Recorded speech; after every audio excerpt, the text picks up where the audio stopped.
Good morning, and a warm welcome to your show, Sunny Mornings San Francisco. I'm your host, Melissa, and it's Wednesday, January 21st. You'll be interested to know that today is National Hugging Day. This warm holiday began in 1986 to encourage affection and human connection, offering a gentle reminder that a simple embrace can boost mood and well-being. Share a friendly hug with consent, spread kindness, and join the celebration with a smile and playful cheer to commemorate connection. So now you know. And now, it's time for the Surf Report. Wednesday at Ocean Beach. This morning it's looking clean with waves at 4 to 6 plus feet. Conditions remain consistent through noon with light offshore, winds dropping to 3 miles per hour.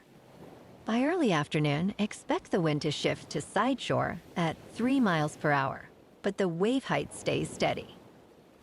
Best time to ride is at 3 p.m., with the 3-foot outgoing mid-tide when the west swell is 4 feet at 13 seconds, and the offshore wind is 3 miles per hour. The first low tide on Wednesday will be 2.5 feet at 6:30 a.m., followed by a 5.5-foot high tide at 12:30. The nearshore buoy in San Francisco Bar reads 56 degrees for the water temperature.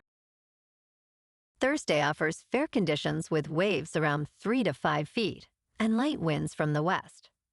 Friday holds steady with clean sets in the 3 to 4 plus foot range, but winds shift slightly, creating fair conditions later. Saturday builds to 4 to 6 plus feet, maintaining clean conditions throughout the day, making it the standout day of the period. This morning, it's cloudy, and it feels like 48 degrees, with 6 mile per hour wind. The sunset will take place at 5:21, and it will rise again tomorrow at 7:20. Looking ahead in the weather. Thursday will be mostly cloudy with a high near 59 and a light west-northwest breeze. Friday through Sunday stay mild with highs around 58 to 59 and nights, dipping to the mid to upper 40s. Bonjour, food enthusiasts. This podcast is brought to you by Versailles Cafe and Pastries in Encinitas. Nestled on El Camino Real South, just north of Encinitas Boulevard, this cafe is a haven for culinary delights. Indulge in their amazing Eggs Benedict or their gluten-free crepes. You can grab a panini for lunch or just breeze on through to get your morning coffee. They are open every day from 8 to 5. So stop on by and don't forget to tell them Sunny Morning sent you. In local news, Peet Coffee is closing multiple shops across the Bay, with a spokesperson confirming that locations will shutter by the end of the month. Though the exact number and locations were not specified, managers at 2 San Francisco Peet stores indicated that their final day of business will be January 30th. The closures are part of a broader strategy to align with long-term growth priorities, according to Peet.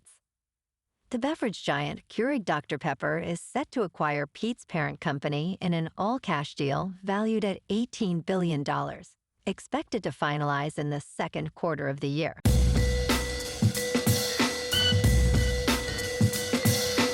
Now on to sports.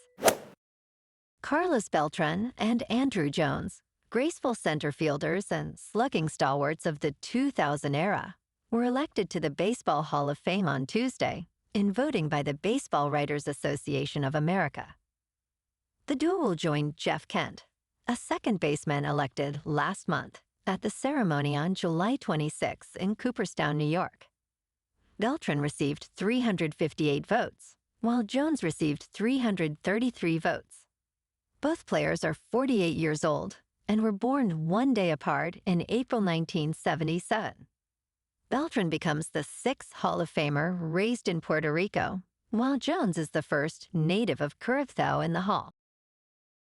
In local sports, Immanuel Quickley matched his career high with 40 points and added 10 assists, as the Toronto Raptors ran away from Golden State early Tuesday night for a 145-127 win in the Warriors' first game since losing star guard Jimmy Butler to a season-ending right knee injury. Quickley shot 11 for 13 and made all 11 of his free throws, while Scotty Barnes added 26 points and 11 assists in the Raptors' highest-scoring game and the Warriors' worst defensive performance this season. Buddy Hield had season highs of 25 points and 6 three-pointers, making all of his attempts from deep. Steph Curry scored 16 points, and Draymond Green added 6 points, 6 rebounds, and 5 assists.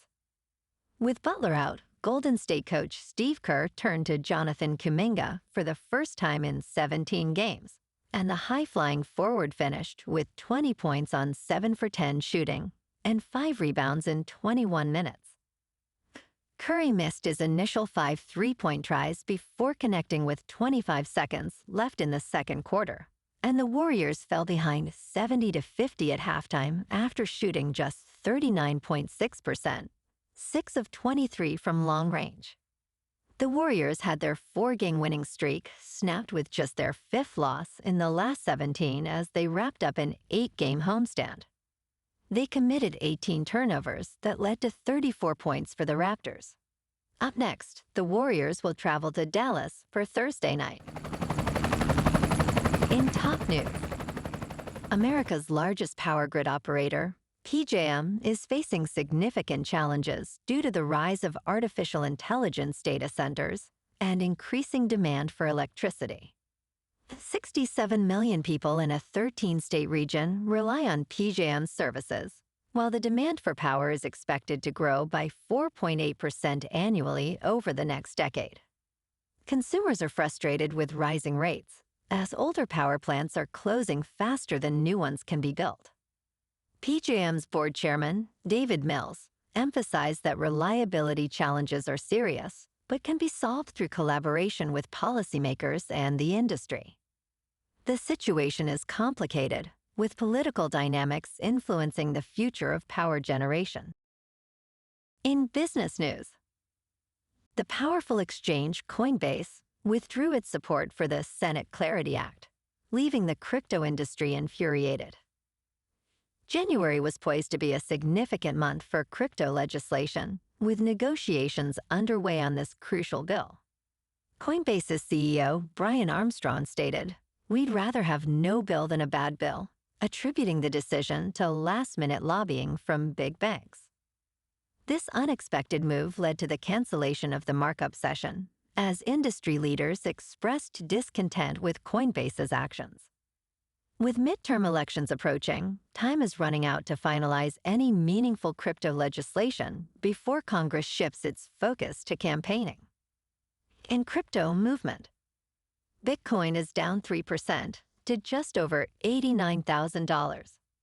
Ethereum is down 6.5% to $3,000. And XRP is down 3.5% to $1.90.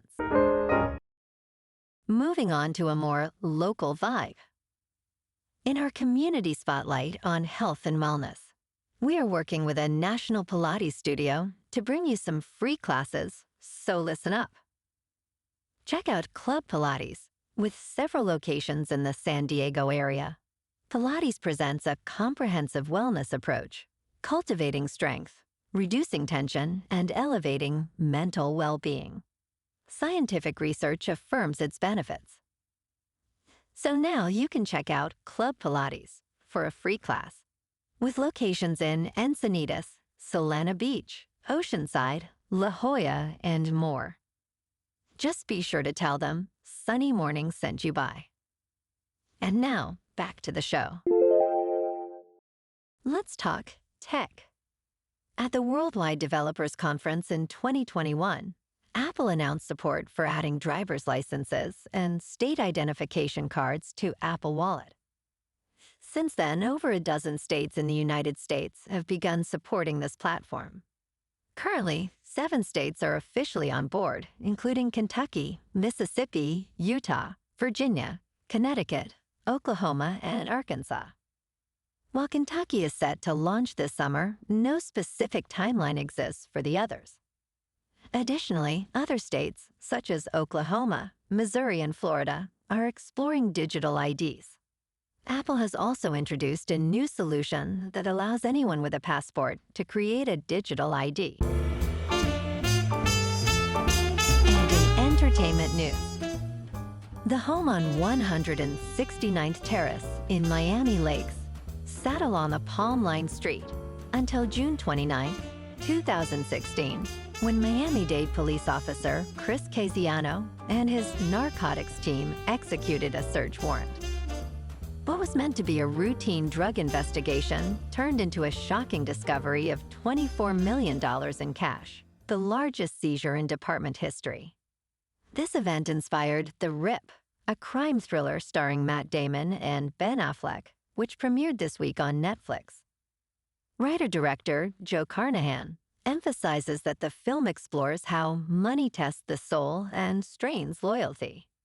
Casiano's experience shaped the narrative into a story of friendship and moral dilemmas. Well, alrighty, folks, it's time for the quote of the day. And today, our quote comes from the American poet and civil rights activist, Maya Angelou. And she said, "I've learned that people will forget what you said, people will forget what you did, but people will never forget how you made them feel." And that's a wrap for this morning. You can check out our Instagram, YouTube, and TikTok for some captivating aerial videos with local news and the surf reports. Have an amazing day, my good friends. We'll see you tomorrow with another episode of Sunny Morning San Francisco.